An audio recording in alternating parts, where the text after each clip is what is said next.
It's Nomsa here at Ngosi Talk Shows. Find your own voice, lead from within. With me today, I have Amanda Murray and Grant Morel and Nick Motichka.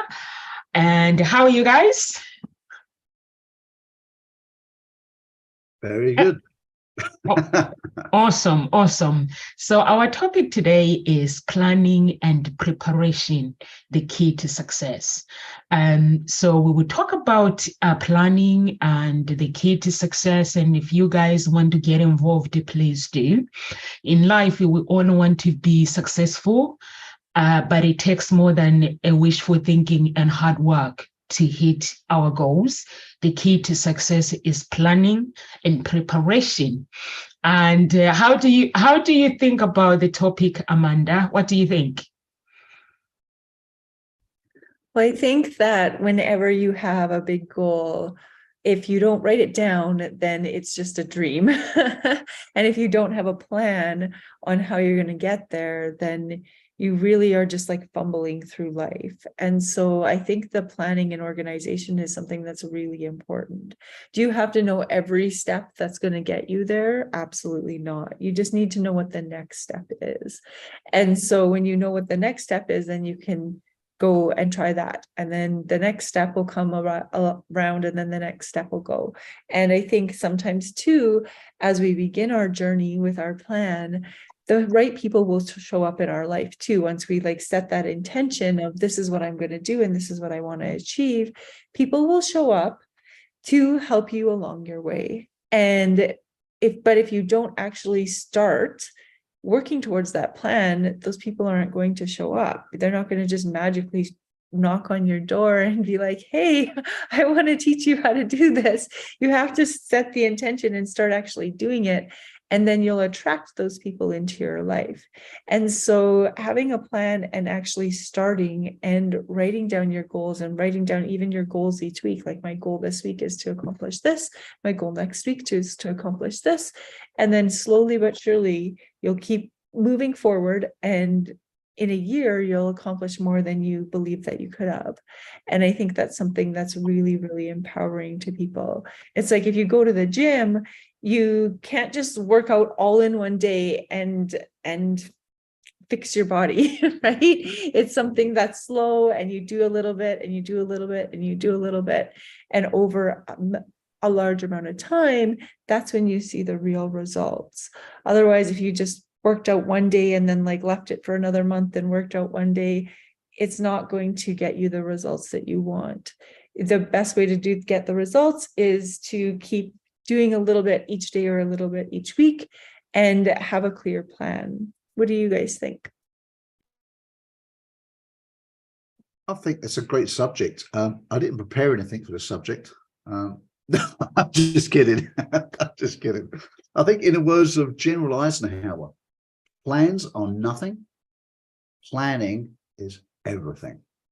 And I think you're absolutely right. There's something about making a plan. You get your intention, you map it out. And I use that word, map it out, because we're all familiar with the term that the map is not the territory. And it isn't. It's an indication. And I think very much as well with plans, you plan what you intend to do. Once you get along the road of that, the road changes. Just like on your destination, you get in a car, you plan to go somewhere, and there'll be roadworks, there'll be a diversion, there'll be a hold-up, there'll be people digging the road. Things happen. But your intention, you want to go from A to B, but there may be a variation along the way.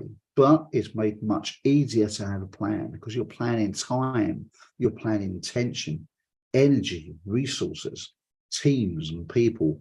And the more that you have planned out, the easier it will to deal with those roadworks and deviations along the way. That's what I just wanted to say. Nick, what about you? What's your thoughts on plans and planning? Yeah, I kind of have maybe a little bit different view of this topic. So for me, with my background in, first responder, policing, a lot of times there's no time for a plan or preparation a lot of times, and things are just happening as they're happening, and you just have to react.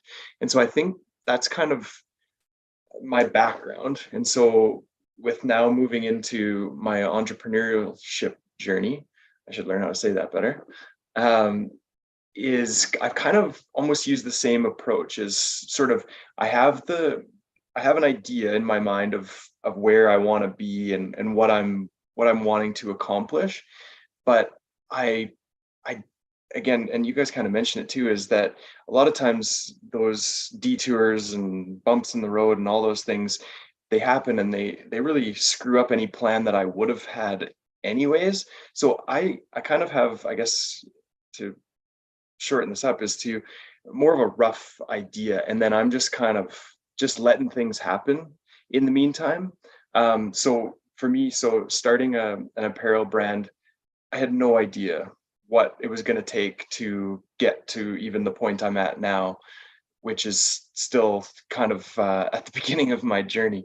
And so I just, and Amanda, you kind of said it, it was just, once you've set that intention and started going down that road, the right people come in, the right, situation, the right circumstances, everything just seems to have just aligned for me as I've moved through.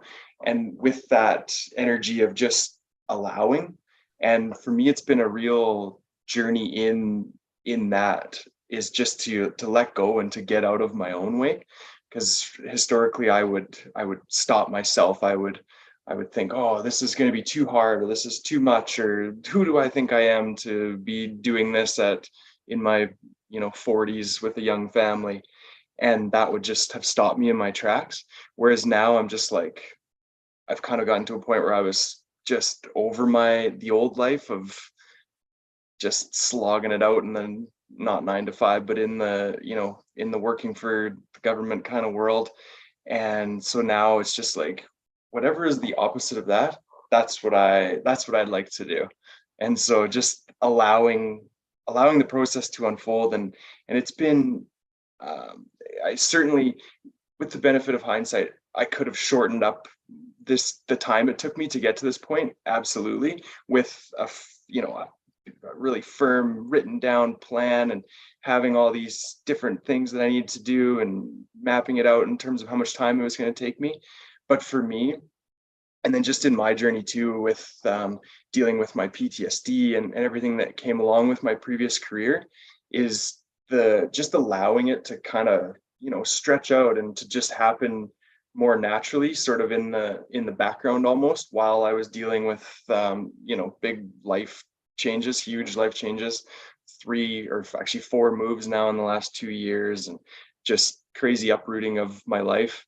To just kind of let it flow has been really beneficial for me in my own journey. And so to kind of sum up, I see the benefit of the planning and the preparation for sure.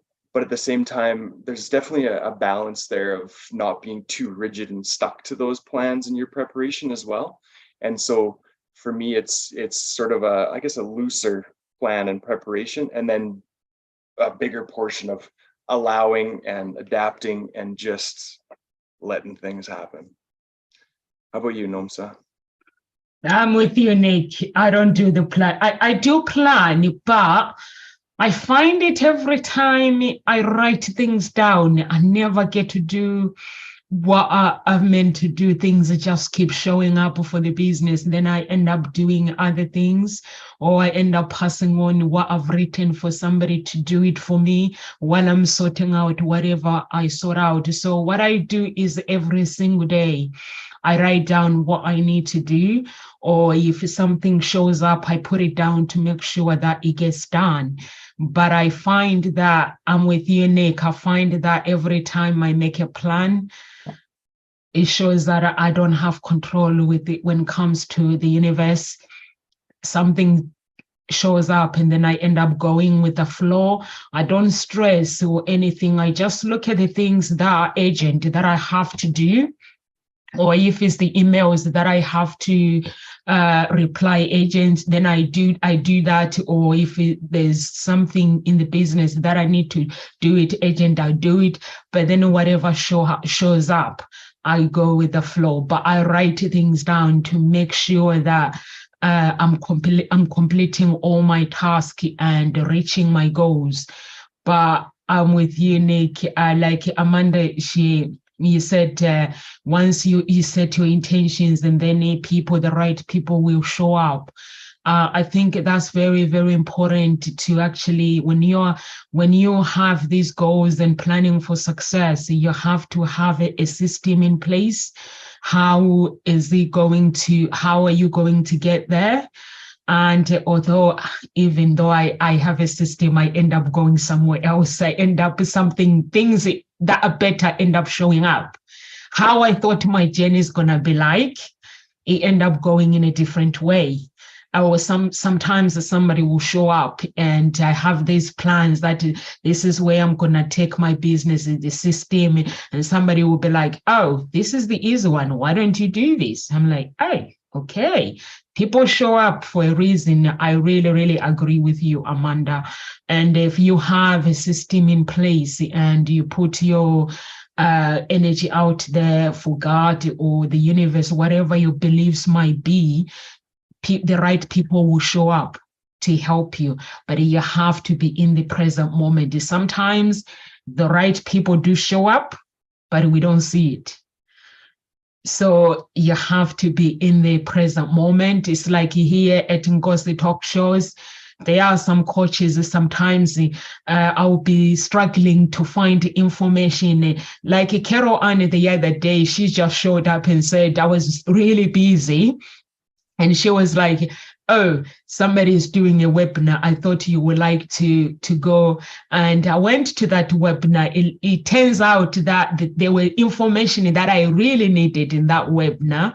So I ended up finding the information that ended up helping me to actually implement in my business. So which is good. So I agree with you 100%. People do show up if you have a system in place, and also just you need to take action. You can't just write things down and talk about it. You have to do the doing. And when you do the doing, do the hard work, everything else, like Amanda said, it goes with the flow. That's what I've realized in my journey with the business, that people just show up. If you are going through something or the business is going through something, people just show up and they direct you to the right direction and they move on. They don't stay. Over to you, Amanda. I like how you guys have that like balance between like just letting things flow and also having somewhat of a plan. Because Nomza, you said you like let things flow, but you also write down what you plan to do every single day and then make sure you get that done. And I think that is part of it, right? Is you can't just say like, oh, I'm going to write a book and then never actually spend time writing the book, right? Or I'm going to design a course, which is what I've been working on doing, and then never actually like setting aside time to specifically do that. And I like what Nick said too about like in his career as a police officer, there's no time for planning. You're just like going with like, but there is, because there's certain protocols and everything that you're supposed to do, but so much of it in that career, I assume, is like being human and acting on instinct in some cases with the training that you have. And same with it goes for teaching as well, where I have my whole week planned out. Do we ever do everything that I planned that week? No, because I adjust for what the kids are feeling. I adjust for like other teachers being like, hey, can we do buddies today instead? I'll be like, yeah, we'll just do this other thing I had planned at a different time. So it's always like ebbing and flowing, or the kids will be like bouncing off the walls and I'm like, we cannot do this writing a task that I thought that I wanted to do right now. We need to go do something else and we'll come back to this at a different point. And so I think so much of planning is really important, but also flowing is really important when you want to achieve something, because there's so much that comes up. But then if there's something that comes up, it can't stop you from never going on to doing those other things that you had planned. So when something comes up in the classroom, I'll be like, okay, and I'll just like shift it to the next week, or I'll shift it to the next day or something, so that that plan isn't getting thrown out completely, it's just getting adjusted. And I think adjusting as we go is something that's really important, but you still need to really have that end goal that you're working towards all the time, because when you have that big goal, then you're not going to get tired and exhausted and then throw it to the side and just leave it and let it sit there. Because if you, Nick, in your clothing business, just like, okay, I've got all these things done, but like I'm kind of tired and things aren't working out the way that I hoped they would by this point in time, so I'm just going to stop. That if you just stop, then you're not going to ever achieve what it is that you want to achieve. And there will always be roadblocks, and there will always be things that are fear and terror barriers that come up in your life that you'll have to like overcome. And then once you overcome that next terror barrier, you'll be like, oh, okay, I can do this. And then it's the next thing that comes up. And so, and you work really hard to get to that point and then not get stuck, right? And then we push through and persevere above those things that scare us. And I think that perseverance piece is something that's really important, especially when you come against roadblocks in your planning. What do you think? I like very much what you said there, Amanda. I like that a lot. And I think it always depends on where you are on the scale of things. If you're dealing with a large scale company or something like that, you need plans. You need them. Otherwise, there's too much going on. If you don't stick to plans, you absolutely going to fall into the sea very, very quickly. Government funding will fall away, shareholders will fall away, etc., etc. If you're running a small micro business, you can go a lot more with the flow. The size of my business, I have plans. I have relatively detailed plans, but I also go with the flow. Like Momsa said, if something's happening and something really great comes up, I would look at, can I possibly can I condense things a little bit later in the week to go and do this thing? Because this thing looks like, I get in tune with myself, and I know sometimes I can just feel it and I cannot explain it. I just know I can make something special happen. And I can't explain it any more than that. I know when something, it's what I call, I'm going to do a Grant Morrell special. And I nothing more to it than that. I have no idea how to explain it, but I know I can pull certain things off. And sometimes I think I know it's massively inconvenient. I've got a plan to do this, but that thing there could really leapfrog me to the next position. I will go with that. I will go with that. And I will not wreck the plans, but I will squeeze them and remold them a little bit to accommodate that. That's just something that works for me. I'm not saying that's going to work for anybody else.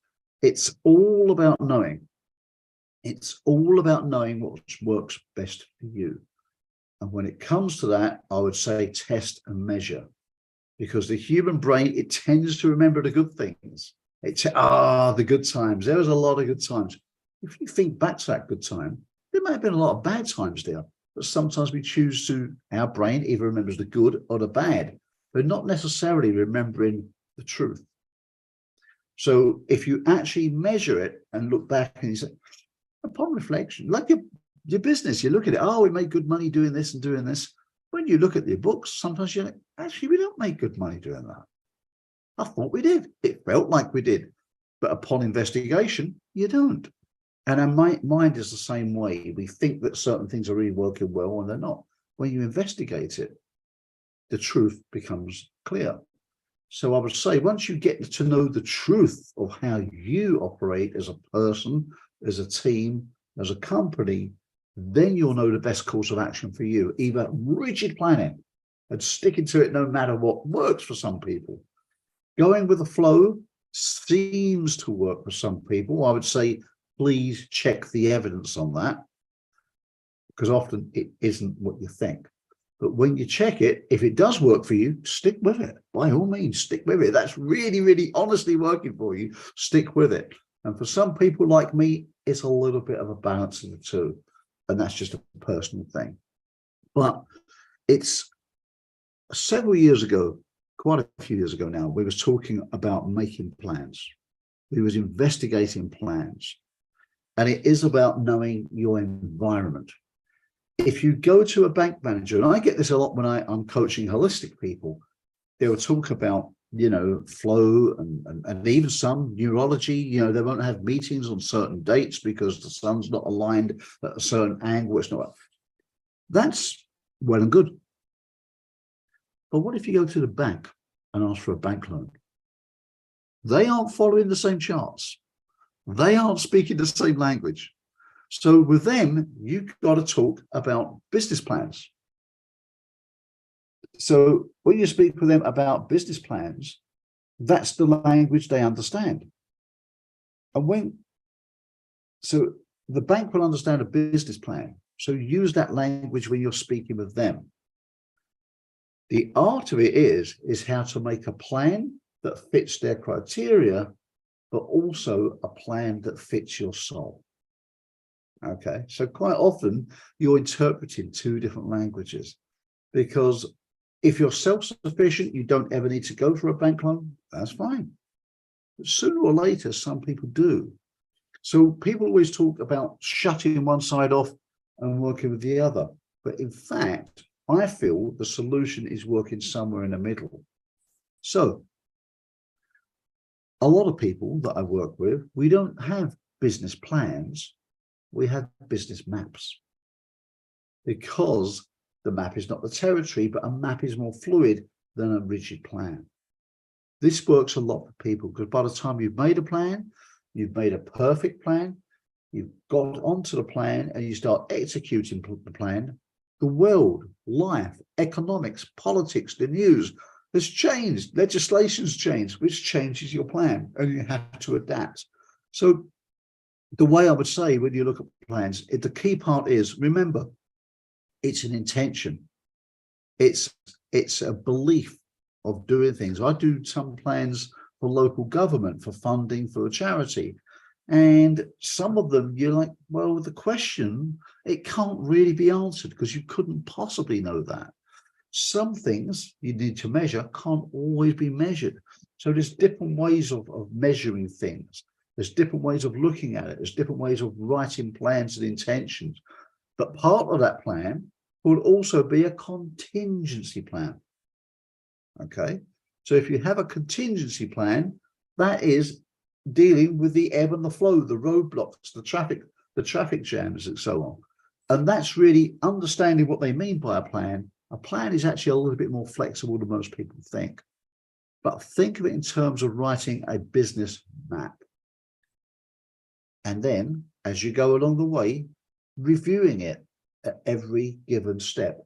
Just like you would plan a long distance journey, you would have milestones. You have a pit stop, a place where you stop and get lunch, refill for fuel, stretch your legs. That's a pit stop. That's a place where you reevaluate. Are we on time? Are we ahead of time? Do we need to make a phone call? Do that with your business plans or business maps, and I think you'll find them a lot more flexible, and they can then encompass your thoughts, your feelings, your flow, and your maps. That's the way I tend to look at them. They're not a rigid thing, they're a more flexible thing. But there's some key points that you absolutely must hit. Nick, what's your thoughts about that? Yeah, I like that a lot. And it's kind of, you kind of describe sort of what I do, but I guess less formally. So for me, starting out, it was all very unknown territory. And so I was just sort of small step and then just kind of see what happened from there. And when I look back now, if I would have rushed in with, just trying to get something out there, a product on for sale, and just went for that as my goal, I would have ended up putting out a product that I wouldn't have been happy with, and it wouldn't have been right. And so when I look back at how things have unfolded for me, is the delays that have happened for me all happened for me. Like, so originally I was working with a fabric that's Tencel. So it's a tree pulp based fiber. And I thought that was going to be the one, because I didn't know any different. And then I was having all sorts of issues with it, the way it was shrinking, and couldn't get my samples to fit right, and getting kind of frustrated. And this process was really dragging out. And I actually went from one manufacturer who I thought was going to be the one for me. They weren't, following kind of my vision. And so switched to another manufacturer, still working with this Tencel fabric. And then all of a sudden, one day I find this hemp and organic cotton fabric. And it was like, oh, all these delays, they make perfect sense now. Because if I would have forced my product out in this Tencel fabric, it wouldn't have ever been what it is now. And so embracing that things are happening for me and these delays has been just wonderful, because otherwise I would drive myself crazy, getting like, oh my God, like what's happening? Like this, like, why is this taking so long? And the lessons I've learned along the way are, well, number one, everything and I can only speak for my line of business now, which is the apparel business, is everything takes at least 3 times longer than what you think it's going to.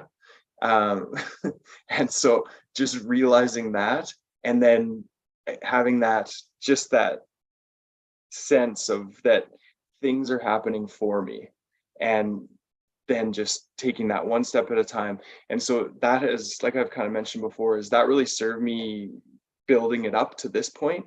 But now I'm at a point where absolutely there's plans involved for sure. And there's other people that are, relying on me, and there's definitely a lot more of a formal process now. So I've kind of went from that holistic sort of only doing things when the moon was in certain phases and now into like, okay, everything's in place. I've built kind of the framework, the foundation. Now it's go time. And so that's where I'm at right now. And it's like, yeah, doing like marketing plans and getting the right people in the right positions to push things forward for a product launch, which is happening in a month from now in the middle of March. And so it's been, I guess, both. It's been that letting things flow and just happen, and really with the phases and all the things. And now to the point where it's like, okay, it's like every day is this needs to happen in order for this launch to happen in a month from now. So I guess what I'm trying to say is just there's a combination of those two worlds for me.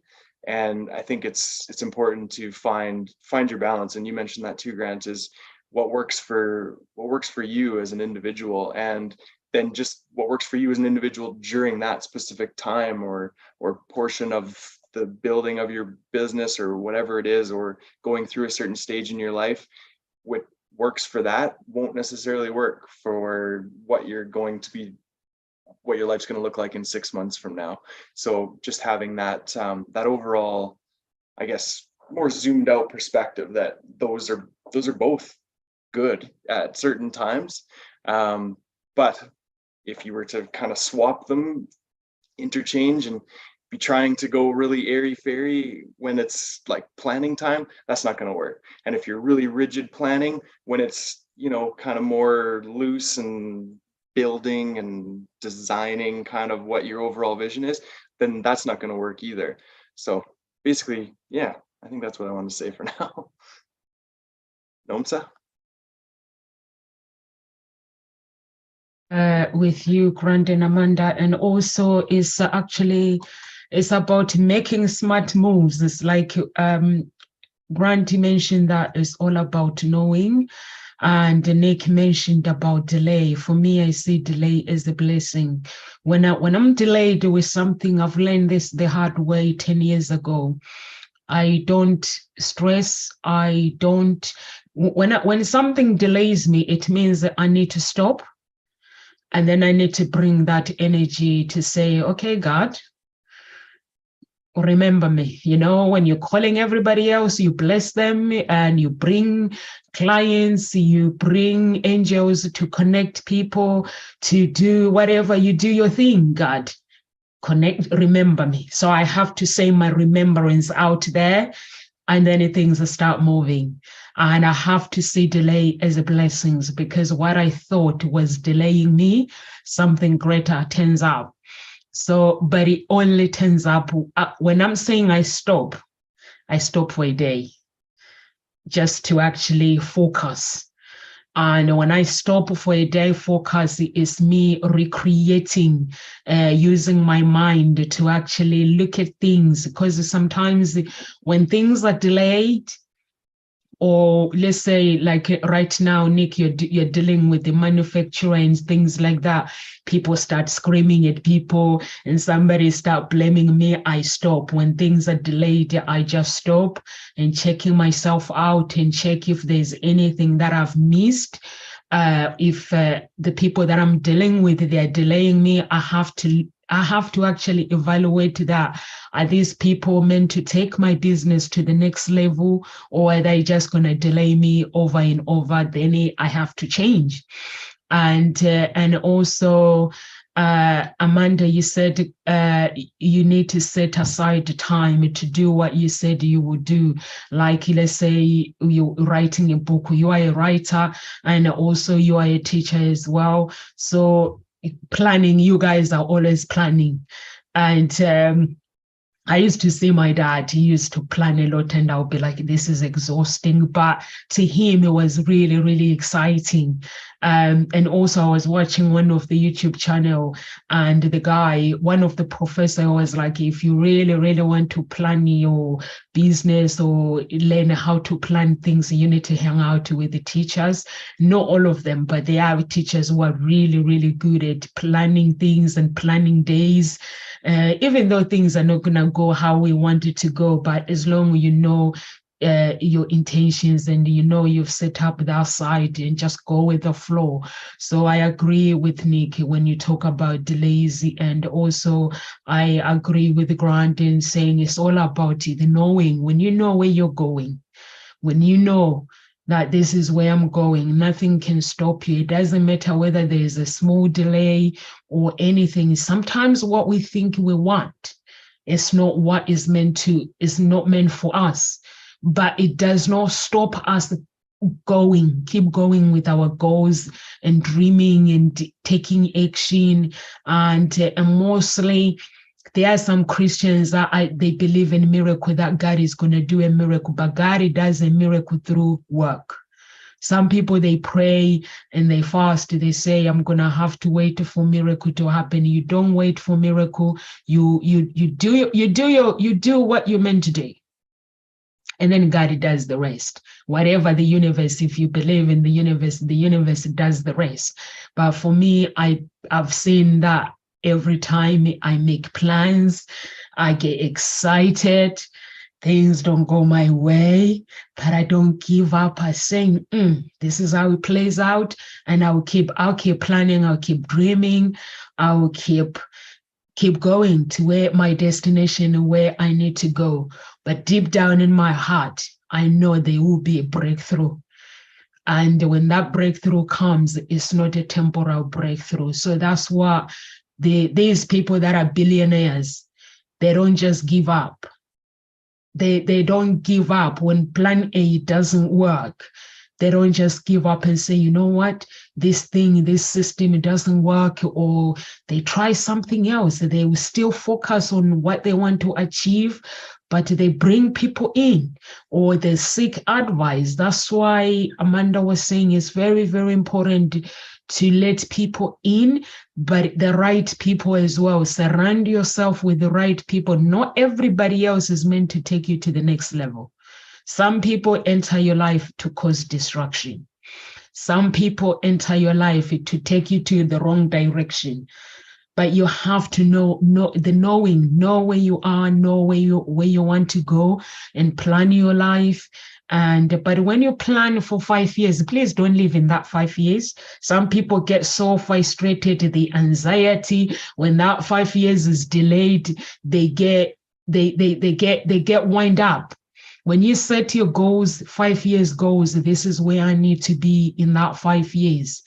If things don't go according to plan, you need to be in the present moment. You can't go back to the past and say, you know what, that's why this happened in the past, or what, you just check you out. I check me out. Sit down and I will just go over things. Is there anything that I've missed or anything? But I keep planning, I keep going with the flow. If that day things don't go my way, I just go to the fridge and find some food, healthy stuff, and I sit down because I'm like, I don't get time to relax. So I don't get wind up. When things don't go according to plan, I just sit down and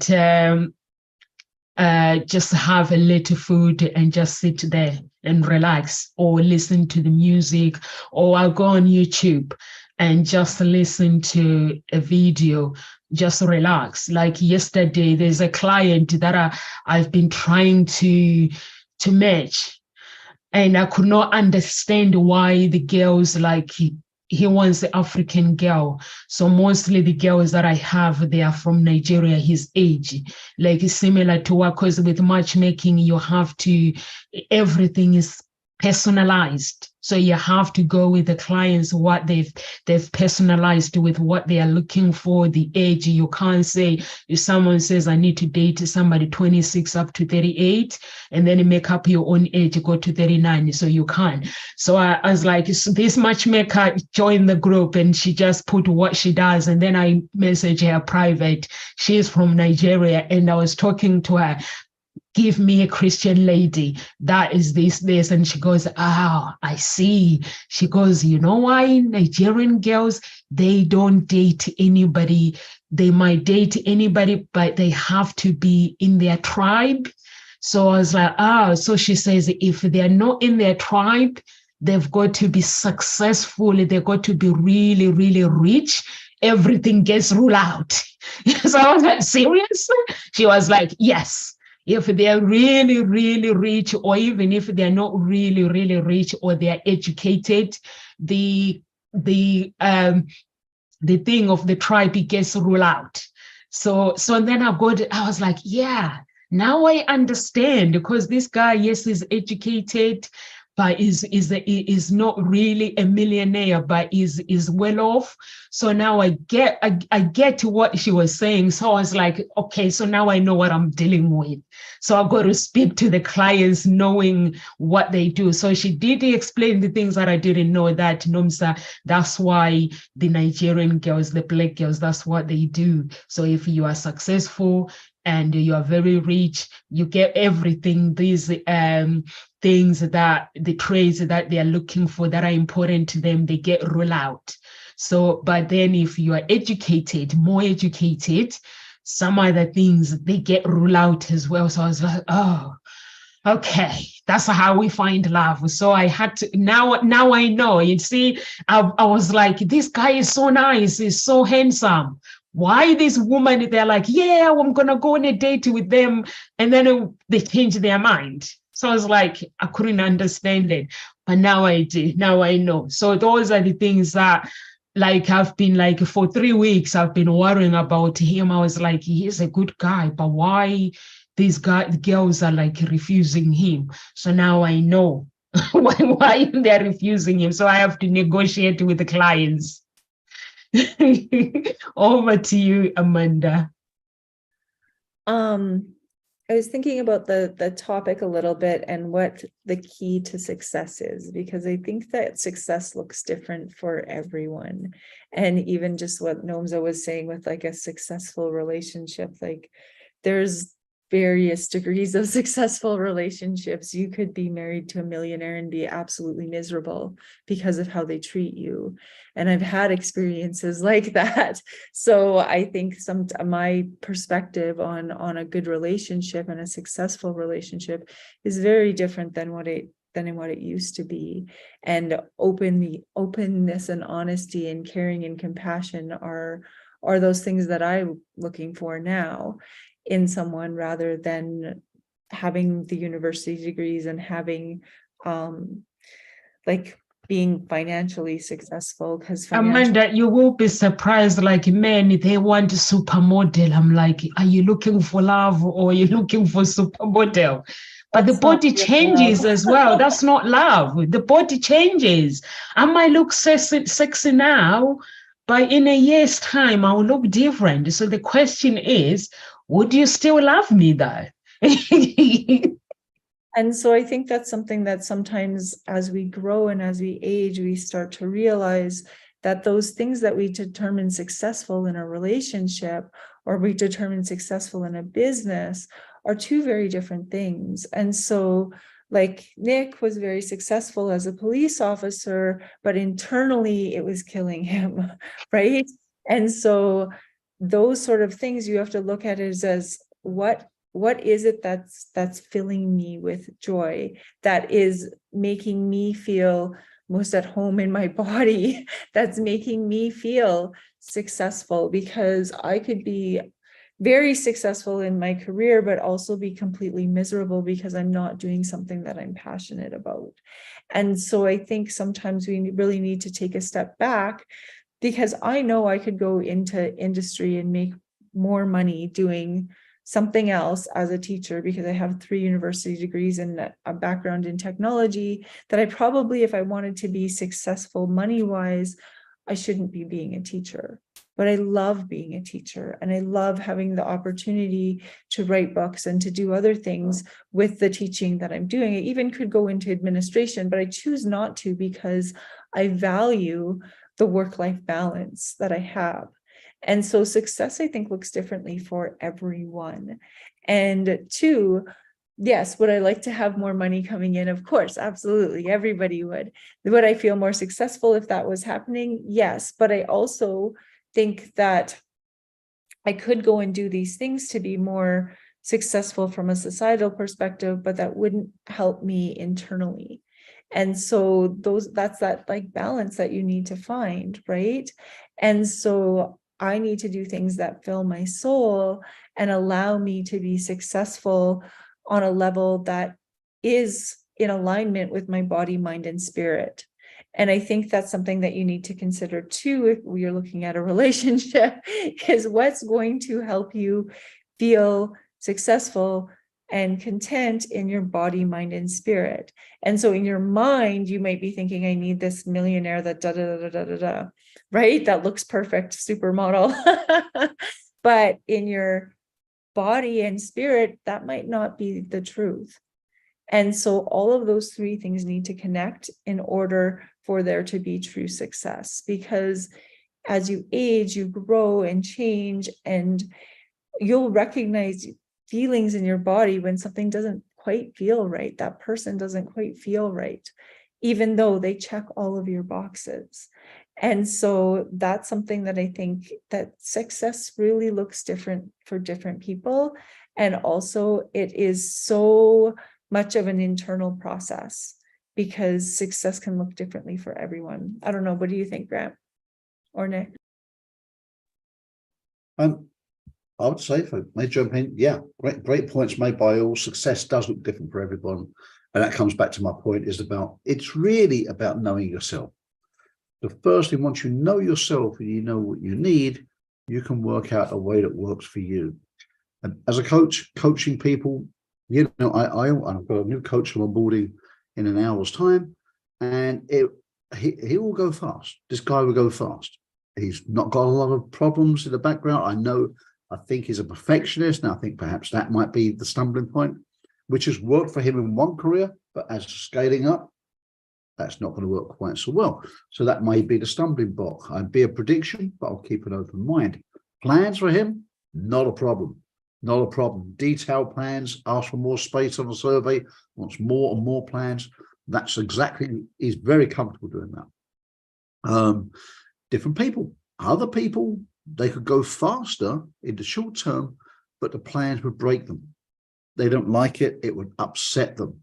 It would really put them out of flow. And for that, you've got to slow the throttle down a little bit. You've got to go a little bit slower, a little bit more open, a little bit more holistic with those people, because that's going to be the fastest route for them. Because trying to force them into making rigid plans, they're just going to collapse. They're going to break out. It's not going to work for them, and they will probably have an emotional episode. It won't work for them. So it's about finding the fastest possible route for the individual, the team, or the company, and it's about understanding the culture of that person, team, or company. And I think that's the key point. Nomsa spoke about this good-looking gentleman who's not really finding what he's looking for in the dating world. Well, clearly that plan needs to be adjusted, right? Because there's new information come to light. There you go. You go along the route, something that's not working, you don't know what it is, you deep dive, you examine what it is, and you realize, that's the cultural thing. So we need to move around that a different way. So that plan needs to adjust. And it always does. Yeah. So yeah, absolutely, Amanda. You've got to find what makes you happy. We come against this a lot. I was talking about this a couple of days ago with a colleague, is that certain cultures, they tell me that they are expected to go, let's say for a profession, doctor, dentist, lawyer, right? This kind of thing. And they're expected to do it. And the family really expect it. And they say it's a good income, which is sometimes true, not always true, but they go after the income and ultimately get ill, get sick, become unhappy, and don't make the money because they're following a path that isn't really their path. I often say, if you can find the question I ask people, if there was no money in the world, just hypothetically, there's no money, you don't need money, your house is paid for, not by someone else, maybe like the government give it to you, right? Your car, your transport, it's given to you. We don't need money. Money doesn't exist. What would you do if you didn't need any money? That one thing could well be the career for you to pursue, the thing to plan around. Because when the going gets tough and there's always challenges, it's easy to give up when you're doing something you just don't like, something you just don't feel. And success is often about going the extra 3% when everyone around you gives up. There's wonderful stories about this. But it is about carrying on. You carry on when you do something that you feel from here, not from here. So it is about following that passion that Amanda speaks about. The thing you're going to be more successful statistically doing the thing you love, unless you can get the thing you don't like doing, it makes money, and you can automate that. So it does it on the side without you having to be involved with it. That's fine. You don't have to get your hands involved. You don't have to put your soul into it. It's not going to upset your being. And then you can follow doing something you like. Or perhaps some people say, I really don't like doing this thing, but it's going to make me a stack of money. I'm going to do that for 3 to 5 years. I'm going to do it, scale it up, sell it, become a consultant in that company, do whatever, and then follow the thing I love. Okay, if that works for you, that's a plan. You can plan around that. Some people, no, I'm just going to follow the money. I don't care what I do. I'm just interested in money. And although I say that doesn't really work, it does work for some people. For some people, it actually does work. Not very many, but it does work for some. And for some, it's just following their passion from day one. Sometimes you get lucky. Your passion is something that makes a lot of money. But it comes back to that key point. It's about knowing yourself and knowing how you operate. We always, I say this time and time again on this show, people are always learning how to use new software, new packages, new this, new that. They forget the fundamental. It's how to operate yourself. Once you learn how to operate yourself, you can stick yourself to almost anything and make it work. So the work really is working. The plan should be plan how to operate yourself. That's what I wanted to say. Nick, you're nodding away there. It looks to me like you've got some thoughts around that. Yeah, that's great. I love all of that. So success. So yeah, Amanda touched on it. For me, from the outside, in my previous life, I had success. I had the new cars and the house in the suburbs and all of the things, right? But I was miserable. I dreaded going to work every day. I would, on my drive into work, I just have like this tension in my jaw, and it just felt terrible. And I pushed through for 17 years in that, like hating it every day. My best day was always the day when I didn't have to do any police work. Like when I was in a surveillance unit, let's say, or in an investigational unit, and we were just doing surveillance on a target, that day that target didn't leave his house, that was my favorite day in policing. when I didn't have to arrest anyone, I didn't have to do the job, those were my best days, which should be a clue that you're not in the right job, right? It took me a few years to figure it out, but here I am. So yeah, successful from the outside, inside was terrible. Now, having flipped that on its head and having really gone the opposite direction and just going with what feels good to me. And what feels good to me is, well, first of all, getting rid of that career. So that's behind me. I've resigned. That's in the rearview mirror, which feels amazing. I have no regrets because I needed to do it. I needed to experience it for a number of reasons.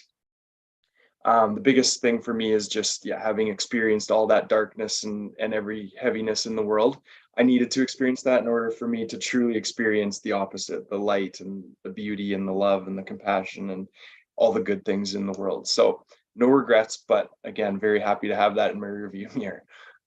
Now, having gone all in on something that I'm truly passionate about, and Grant, you said, what would you do if you weren't getting paid or if money wasn't an object? And as you were saying that, I'm like, I would be doing exactly what I'm doing right now. And it's like, that feels good, right? And don't get me wrong, I still need the money, and that's all very important as well. But that having that, going to work and being passionate about it, and it lights me up, that to me is success. And the money is going to come. There's no doubt in my mind, because it's truly in alignment and it's doing what I'm passionate about, and it's utilizing my skills effectively in the design sense of things and attention to detail and all those things that are my strengths. And so it will come, and I feel more successful now, even without the money side, than I ever have in my entire life. So it's been a really crazy journey, but a really great one in the same sense. And I'll say one more thing, and it was, so in policing, I worked in a number of different roles, and I was always really good at it, which is crazy to think about, that I was really good at something I hated. And so now it's like, how amazing am I going to be able to be at something that I'm truly passionate about? And that is my brand that I'm building. And it's going to be amazing, because if I can be good at something I hate, look out, world, when I'm doing something I love. Love that. That's brilliant, Nick. I love that. That is so good. You know, it occurred to me when you were saying about you did surveillance, and you loved the days you did surveillance.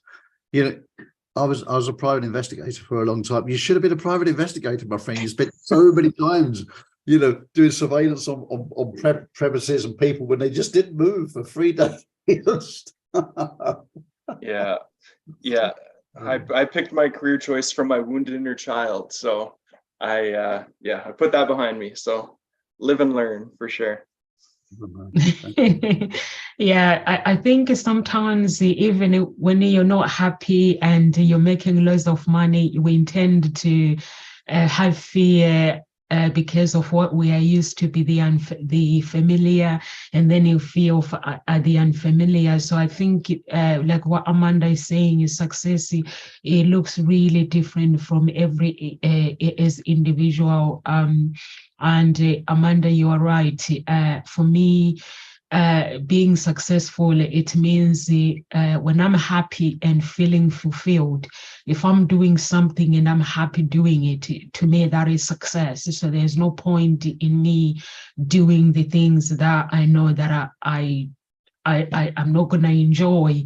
So I always get people on LinkedIn and they're like, Nomsa, you're good at this. Could you please join my business and stuff? I'm like, I'm never going to be happy And they're like, why? I'm like, I love what I do. It's fun. Sometimes, when you love what you do, helping clients, and actually it's like they come for matchmaking and then they bring their shopping list. So I'm like, is this what I do as well? What I used to do, like thinking dating is like a shopping list, going to Waitrose of Marks and Spencer and stuff. But then when you look at the clients, they transform their life once you coach them, and then they transfer their mindset, get switched. And then you're like, who did I meet?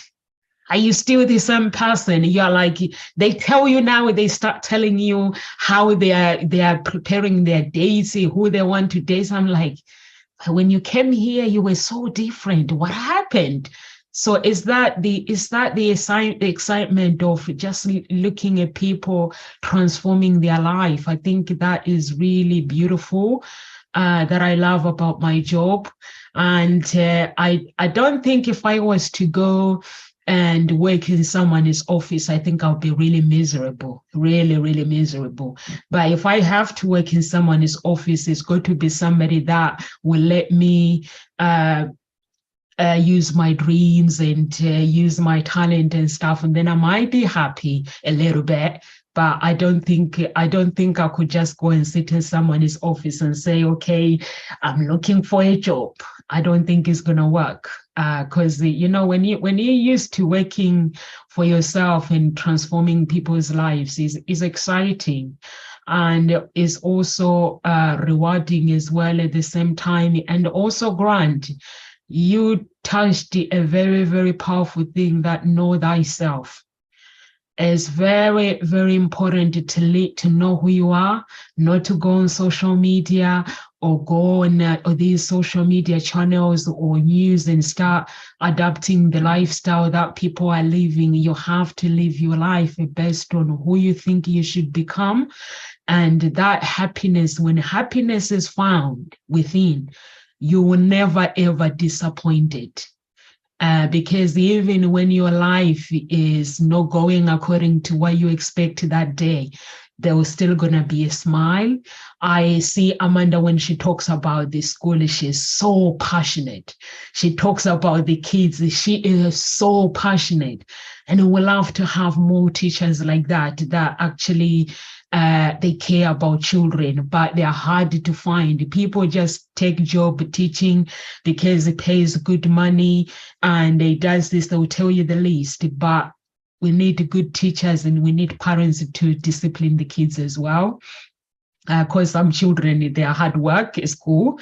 So if all that, if we have good teachers and stuff like who are passionate about what they do, I think life will be different.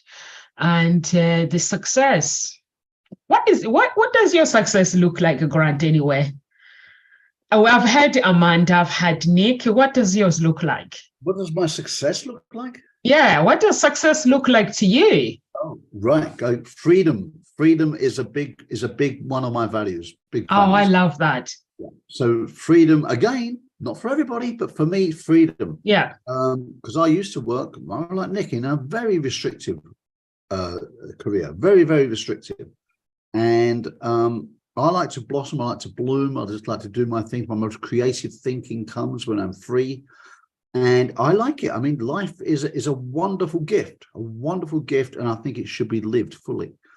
And for me, that is freedom. I like to be able to do, I mean, who doesn't really, but I like to be able to do what I want, when I want, go where I want. And for me, I produce the best work. That's an important thing. I produce the best work when I'm like this. I was talking to a new lady who won a coaching session. She did a competition, a coaching session with me. And I spoke to her today. And she said, what time are you available up until late at night? And I said, well, I could do it. I said, but the problem is I might just be mentally worn out by that time. I said, and you're not going to get the best out of me. And I want you to get the very best out of me. Would there be another time that would work better? And that's my point. So for me, it's freedom to operate and say these things. Freedom, financial freedom is important, because I think that does buy you freedom to some extent. Money, it's not everything. God, my money is not my God. Absolutely not. but it does buy you a certain amount of freedom. But more is the ability. I said to someone the other day, they said to me, oh, you're very lucky to do what you do. And I stopped them very quickly. I said, I'm not lucky at all. I said, it's not luck. That's planning. I planned for this to happen. This was planning. Life has turned out the way I chose. There's the key word, chose. What's up? Is Grant To create it. frozen? Now, we all know that. It froze up for a second there. Can you hear me now? Yeah. I said, life can always throw you curveballs in a way, and certain things you cannot control, but a lot of things you can. And, you know, when I get a little bit upset when people say, oh, I haven't got the time. You've got more time than me. What are you talking about? That's impossible. There's 168 hours in a week. Go check it. 168 hours in a week, non-negotiable. You have exactly the same time as me. Successful people get successful in the time that other people waste. Or perhaps they're not wasting it. They're just investing it on things that have a higher priority to them. We've all got the same amount of time. It's what you choose to do. But people doing this, then they want to start a great business and say, you know, but will I have enough time? I said, probably not. No, to be absolutely honest, not unless you let go of a couple of things. There's always a give and take. There always has to be an ebb and flow. And that, let's be honest about it. You have to create time. People who are time challenged, I said this on a VIP call the other day with clients. I said, well, you are busy, but he realizes he wants to expand his business and he needs to invest time to make that plan. So I said, well, I get the fact you're busy and you're bringing in income at the moment. Let's be honest. You're either going to have to let go of some of that income in the short term to buy that time to learn how to scale your business up, or you're going to have to do things quicker, i.e. look at your diary and see where things are taking you 75 minutes, where you could do those in 60 minutes. If you do that across the board, you found another few hours in which you can plan, right, and scale your business. But sometimes people are looking for miracle answers, and there isn't one. It's either going to take more money to invest or more time. And that's the two commodities you got. If you haven't got, if you're money poor, you should be time rich. If you're time poor, you're probably money rich. Don't be stingy. Take some of that money, reinvest in getting someone to help you build it up. Let's be honest. Let's be adult about that. But whatever gets you to your ultimate goal, for me, it's freedom. Why? Because freedom allows me time to meet beautiful people in the world. And my greatest passion, it always has been since I was 14 years old, is the study of success. And success, you can measure that in a million different ways, whether that's spiritual alignment, financial success, creating some great product that put into humanity, medical breakthroughs, call it what you will. But it's success to you. Doesn't matter what success is to me, it's what it is to you. And when I can help you find your success, with my freedom, I like to speak and interview people all over the world, the very best people in what they do, and understand what that quintessential thing is that they do that makes them different to other people. I get those ideas, I get those thoughts, I condense them, and that's what I use to coach people. And that is freedom to me. So that's success for me.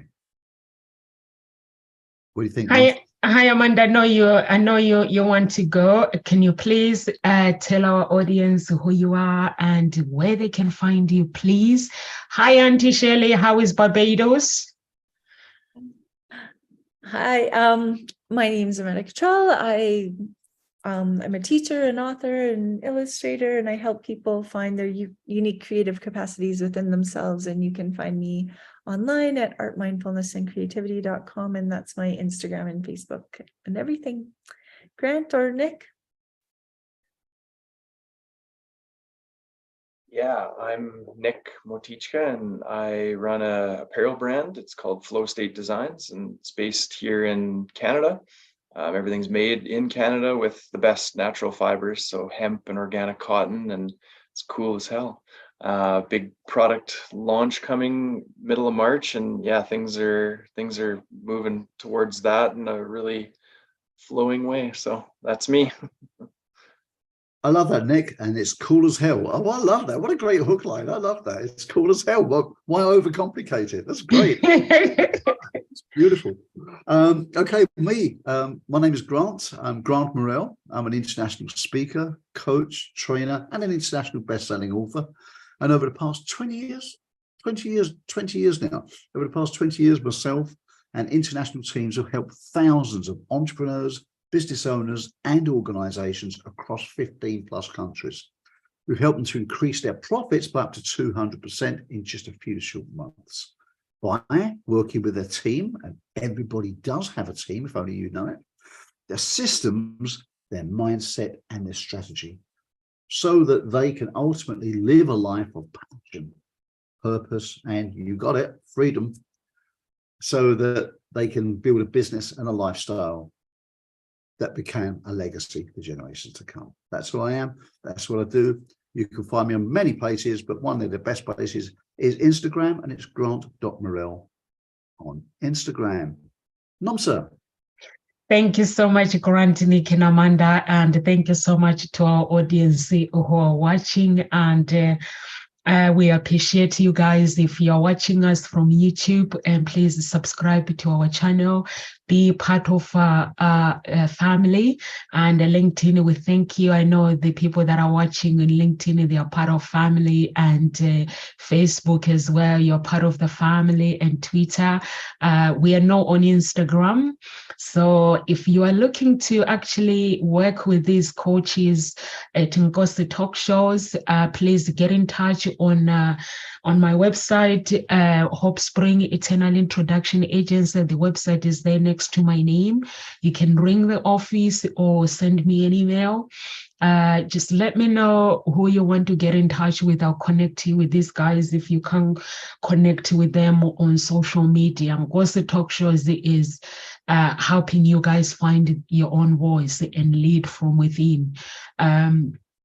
It is nice when you have your own voice, when you teach yourself to be a leader, learn the skills, you go further in life. There are so many people who are talented, but they don't do nothing with their talent. They actually go to the grave with their talent. So at Ngosi Talk Shows will help you to actually unleash that talent in whatever background you might be.